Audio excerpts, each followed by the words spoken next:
Wonderful moment. Huge buildings going up and down, up and down.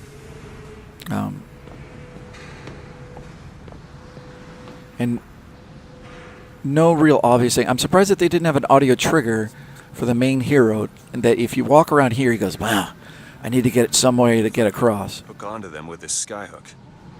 Ah, so there's his audio, and now the audio was only triggered when I was on target. So there's some kind of amount of radius around this thing, and when, if you could say, a scripted thing, it says on target, it played the audio. I'm surprised they just didn't have one regardless, just because I got over here to maybe help out the kind of lower end players. Must be magnetized. You notice that they don't give me an option to get myself confused. They just want to really concentrate me on, allow me to concentrate on some beginning mechanics. Little bit of items to reward players. 99% of all average players are just going to keep on jumping from hook to hook. And you notice this guy is really out in the open. He doesn't move very much. And they make it very easy. If you look how big the area is to do a skyline strike. So look at the on-target radius for a skyline strike. It's very large. And they make it hilarious. Okay.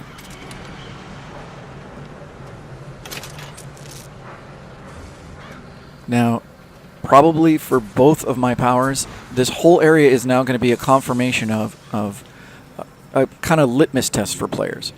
You have 2 weapons now. You have 2 vigors now. Use them both to the best effectiveness you can.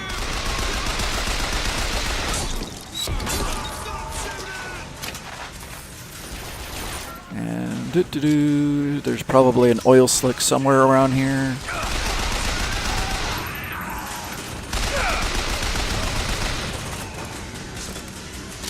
And you notice I'm getting shot at. This turned into my advantage.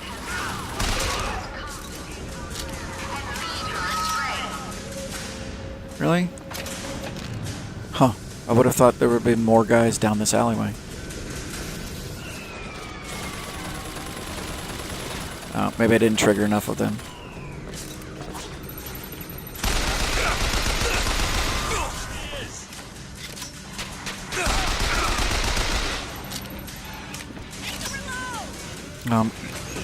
You notice level design. Let's go and look it over just a little bit. It's a little reward treasure area, but obviously for people who are just so flabbergasted that they don't know how to deal with a machine gun that they can't physically get close to, they give you a nice building. This building, if you think about it, here's the next level of threat. All the threat is through this wall, obviously, is what I'm trying to point to. So you won't trigger the next level of threat.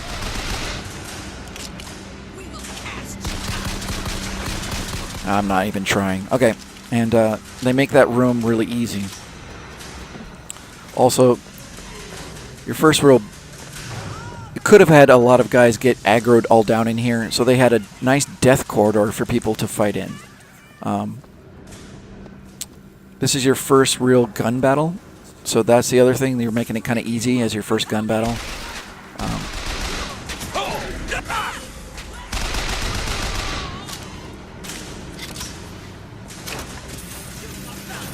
They also want to make it easy for you to hide. I've seen the signs. I know what's coming. I love this game. Okay, anyway. Also, imagine if someone just could not kill that machine gun and they're having a really hard time. They could come up here and they'd have a lot of coverage. See? And yet they could come here and they could have a pretty safe fight against the next group of people. There's my oil slick I could have possibly used. There is my next machine gun. And if you notice, here's this machine gun. Well set up to help you in the next fight.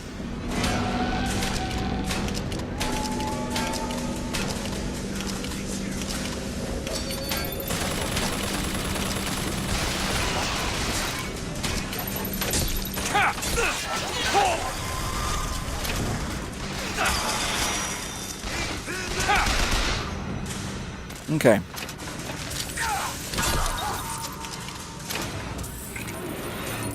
Here's my audio cue that combat's over. Notice lots and lots of areas in which you could... how am I supposed to crouch? I forget how to crouch. But lots of areas for you to fight. And fight the people on foot, fight the machine gun. Obviously, if you come out here, you're actually pretty exposed. It's a bad area to come all the way out here. So they just make this fight pretty easy to deal with. Okay. And I want to also point out how easy they're making the concept of jumping onto a ship and fighting from high ground from the ship, and easy jump down, jumping around. Oh yeah, and Z-order fighting. So here's some Z-order fighting for people, artists or people who want to know what this is. So Z-order fighting means that there's two textures layered right on top of each other, and not as easy when I'm not constantly moving around. So you watch. If I stand still, maybe you might miss it, but constantly moving around, a little easier to find a Z-order fighting.